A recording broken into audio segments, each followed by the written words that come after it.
Good evening to all of you. ये class 4 की computer की क्लास है, आप लोग बोर्ड पे देखे भी होंगे अभी तक। तो इसमें चैप्टर 2 आप लोग का शुरू हो गया था। चैप्टर फर्स्ट का क्वेश्चन आंसर जो भी था आप लोग का कंप्लीट हो चुका है। तो रोजाना करके आप लोग जो है कम से कम 1-2 क्वेश्चन आंसर करके याद करना शुरू कर दीजिएगा, तो एग्जाम्स में आप लोग को दिक्कत नहीं होगा। तो इस चैप्टर का नाम आप लोग देख रहे हैं क्या है, मेमोरी एंड स्टोरेज। ये दोनों टॉपिक जो है इसी पे बेस्ड जो है वो आपका चैप्टर है। तो कल तक आप लोग देखे थे मेमोरी के बारे में कि मेमोरी जो होता है वो 2 प्रकार का होता है। एक होता है इंटरनल और दूसरा क्या होता है, एक्सटर्नल। तो इंटरनल का एक और नाम होता है प्राइमरी और एक्सटर्नल का क्या होता है, सेकेंडरी। हो गया। ये दोनों जो है उसके भी टाइप्स होते हैं। जैसे कि इंटरनल है तो उसके 2 होते हैं, रैम एंड रोम।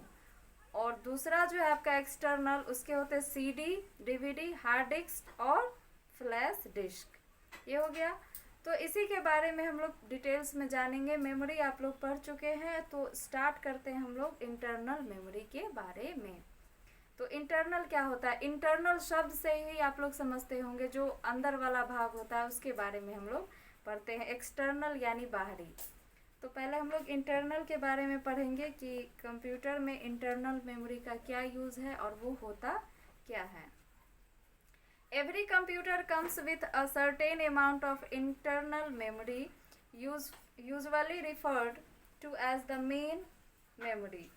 तो ये जो है जितने भी कंप्यूटर होते हैं वो कुछ ना कुछ मतलब अमाउंट में उनके अंदर जो है वो इंटरनल मेमोरी होता है।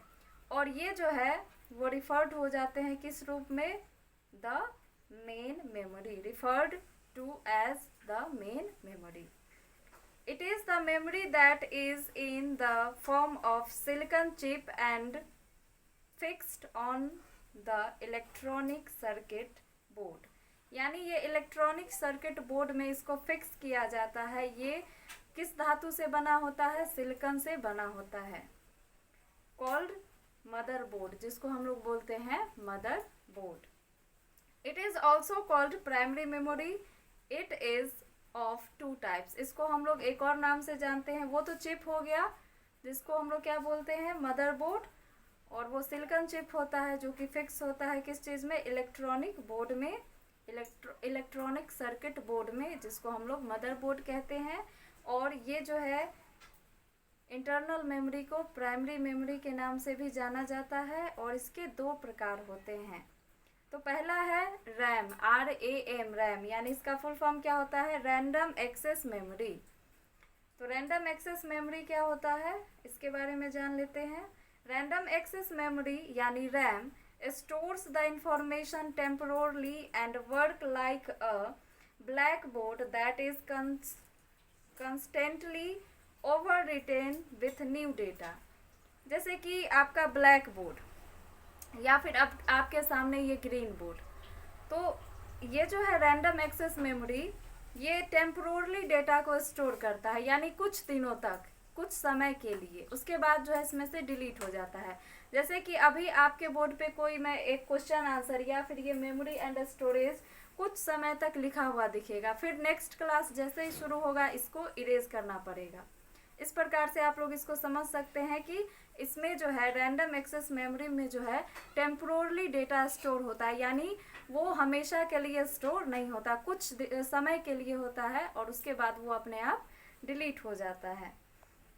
The information stored in memory is lost when you turn off the computer or the power goes off। समझ रहे हैं, या तो आपका अगर पावर चला गया या फिर जो है ये कंप्यूटर सिस्टम जो है वो ऑफ हो गया, तो क्या होगा, वो डेटा जो है वो लॉस्ट हो जाएगा, बर्बाद हो जाएगा। That is why it is known as volatile memory. और इसीलिए इसको हम लोग क्या कहते हैं, क्यों होता है ये, क्योंकि ये वोलाटाइल मेमोरी है। अब जैसे यहाँ पे कुछ एग्जांपल्स दिए गए हैं। In calculator the information exist till the calculator is on. The moment you turn off the calculator all the data disappear. समझ रहे हैं इस बात को। जैसे एग्जाम्पल के लिए आपके बुक में बताया गया कि जैसे एक कैलकुलेटर होता है, तो या तो मोबाइल में या फिर लैपटॉप में, इस प्रकार से और भी बहुत सारे डिवाइसेस हैं जिसमें हम लोग कैलकुलेटर को यूज़ करते हैं। तो कैलकुलेटर यूज़ आप लोग करते हैं तो उसमें जो भी आप लोग कैलकुलेशन करते हैं, चाहे आप सब्ट्रैक्ट करते हैं, ऐड करते हैं, डिवीज़न करते हैं और या फिर ऐड करते हैं, जो भी चीज़ें हैं कैलकुलेशन के तौर पे, तो अगर वो हम लोग कैलकुलेटर में करते हैं तो जैसे कैलकुलेटर को ऑन करते हैं तो सारा कैलकुलेशन हमारा हो जाता है।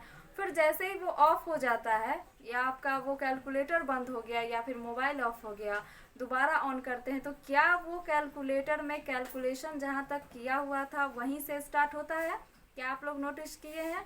नहीं किए हैं तो कीजिएगा, क्योंकि ये हट जाता है। फिर से आपको वो नंबर टाइप करना पड़ता है और फिर से जो भी कैलकुलेशन आप लोग करते हैं वो दोबारा से शुरू करना पड़ता है। तो रैम जो है वो इसी प्रकार का मेमोरी है, रैंडम एक्सेस मेमोरी। तो इस टॉपिक को आप लोग समझ गए होंगे। अगर इसमें आप लोग को दिक्कत हो तो आप लोग मैसेज करें, फिर से इसको अगले दिन किया जाएगा।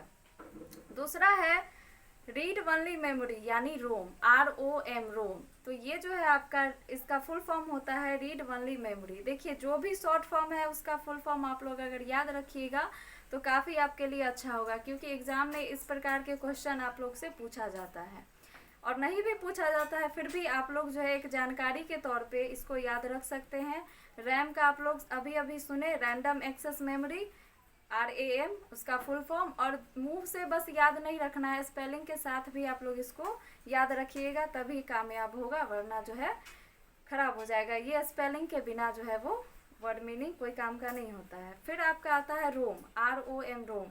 ये भी आप लोग के बुक में दिया हुआ है, रीड ओनली मेमोरी। इसे भी आप लोग याद रखिएगा, या फिर जितने भी आप लोग शॉर्ट फॉर्म देखते हैं उसके फुल फॉर्म को देखते हैं, उसे आप लोग याद करके रखना चाहिए उसको।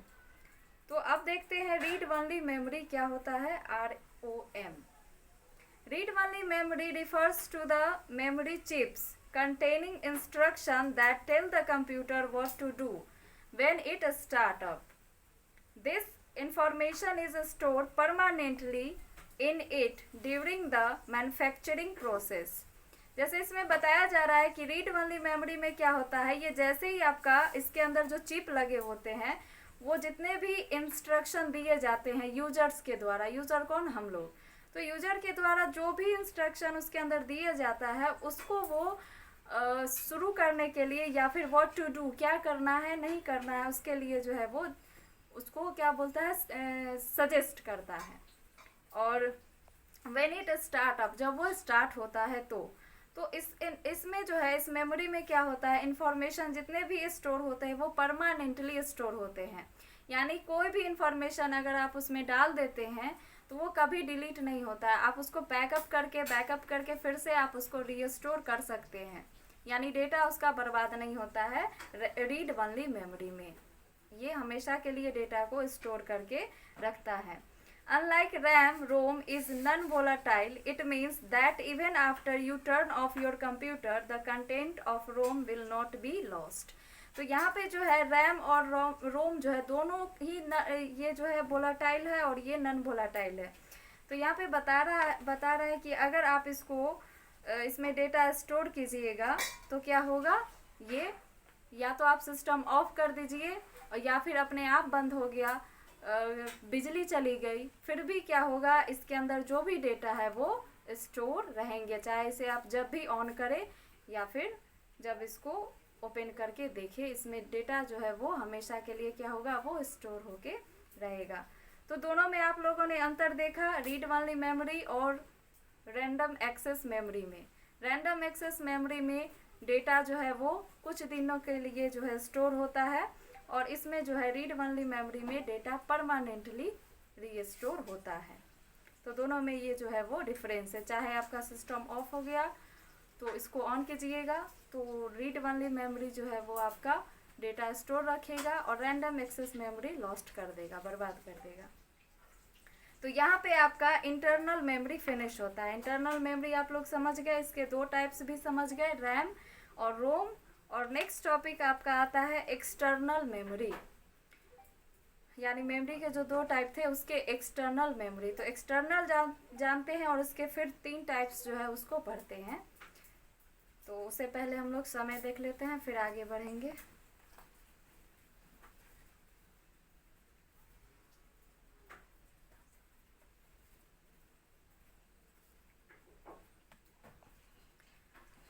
It is use to store the information for a long period, यानी लंबे समय तक। एक्सटर्नल मेमोरी में जो है वो लंबे समय तक इंफॉर्मेशन क्या होता है, स्टोर होता है। It is needed because the internal storage of computer is insufficient to store a large amount of data। तो ये जो है कंप्यूटर के लिए काफ़ी आवश्यक है, ज़रूरत होती है उसे, कौन, एक्सटर्नल मेमोरी, ताकि इसके अंदर जो भी इंफॉर्मेशन स्टोर होते हैं वो हमेशा के लिए स्टोर रह जाते हैं। और वहीं पे जो है इंटरनल मेमोरी अगर आ गया तो उसमें अगर रैम है, रोम है तो ठीक है, रैम है तो उसका डेटा लॉस्ट हो जाता है। The external memory is also called secondary memory. तो एक्सटर्नल मेमोरी को हम लोग एक और नाम से जानते हैं, क्या है उसका नाम, secondary memory. It consist of storage devices such as hard disk, compact disk, DVD and pen drive. इसके कुछ एग्जाम्पल्स है जो कि डेटा इसमें स्टोर होते हैं। कौन सा है स्टोरेज डिवाइस में, सच एज हार्ड डिस्क है, फिर दूसरा क्या है, कम्पैक्ट डिस्क है, उसके बाद डीवीडी है और पेन ड्राइव है। तो जैसे जैसे आप सीरियल नंबर से देख रहे हैं वैसे वैसे जो है वो समय के अनुसार आता गया। हर चीज़ का इन्वेंशन होता ही है। आप लोग पहले ब्लैक एंड वाइट टीवी देखते थे, फिर कलर टीवी आया, टीवी का डिज़ाइन भी देखते हैं, अब तो एलसीडी दीवार पे लगा होता है। तो सब में जो है डिफरेंसेस आते गया समय के अनुसार। तो उसी प्रकार से पहले हार्ड डिस्क था जो कि कम डेटा स्टोर करता था, उसके बाद आया कम्पैक्ट डिस्क जो हार्ड डिस्क से थोड़ा ज़्यादा स्टोर करता है, फिर कम्पैक्ट से आया डीवीडी जो कि कम्पैक्ट से ज़्यादा डेटा स्टोर करता है, और फिर लास्ट आया आपका पेन ड्राइव जो कि सबसे ज़्यादा डेटा स्टोर करता है। तो ये क्वालिटी पे डिपेंड करता है कितना जीबी कितना एमबी का आपका पेन ड्राइव है, उसके अकॉर्डिंग जो है वो डेटा स्टोर करता है। तो समय के अनुसार ये बदलाव आते गए और कुछ ये जो है वो एग्जाम्पल्स है। तो फर्स्ट है आपका हार्ड डिस्क, तो इसे देखते हैं। It is the main storage device for computers. Computer के लिए जो है मेन स्टोरेज डिवाइस है, कौन है, हार्ड डिस्क। आप लोग नाम बहुत सुने होंगे। It is fix inside the CPU cabinet and contain all the software and data. तो इस हार्ड डिस्क के अंदर जो है जितने भी डेटा होते हैं, चाहे वो सॉफ्टवेयर हो या कोई भी प्रकार का डेटा जो हम लोग खुद के लिए बनाते हैं अपने काम के लिए, वो स्टोर होता है। और ये कहाँ लगा होता है, सीपीयू में। ये सीपीयू में लगा होता है क्योंकि ये कंप्यूटर में ऐसा फैसिलिटी नहीं है, इसीलिए उसका जो भी स्टोरेज डिवाइस है वो सीपीयू में होता है।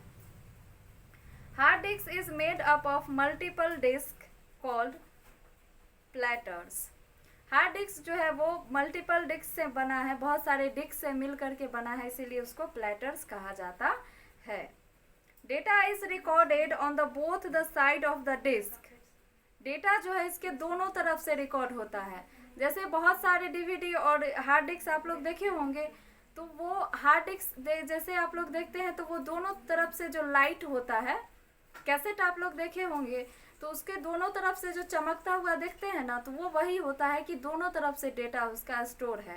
और आप लोग जो एक डीवीडी देखे होंगे जो जिसके अंदर एक ही तरफ से डेटा स्टोर होता है, उसके ऊपर से क्या होता है, कुछ पेपर का पिक्चर चिपकाया होता है। तो इससे आप लोग नोटिस कर सकते हैं कि उसके अंदर एक ही तरफ से डेटा स्टोर है। जो लाइटें जो आती है 7 प्रकार का जो कलर होता है, रेनबो वाला कलर होता है, रंगोली वाला, तो उस प्रकार से जो है आप इसको नोटिस कर सकते हैं। तो हार्ड डिस्क में दोनों तरफ से डेटा स्टोर होता है। तो उसका बॉक्स आप लोग देखे होंगे कि काफ़ी जो है वो ऊपर नीचे से अच्छा होता है। और ये जो है आपका डीवीडी, उसमें आप लोग देखे होंगे एक ही तरफ से जो है सीडी और डीवीडी में डेटा स्टोर होता है और उसके ऊपर से जो है एक पेपर चिपका दिया जाता है।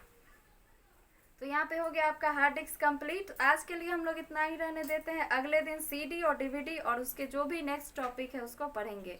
तो याद से आप लोग अपना अटेंडेंस बना लीजिए। और अभी जो भी टॉपिक पढ़े आप लोग, रैम, रोम या उसके आगे जो भी एक्सटर्नल मेमोरी और उसके कुछ टाइप्स में आप लोग हार्ड डिस्क पढ़े हैं, एक ही पढ़े हैं, अभी 2 बाकी है।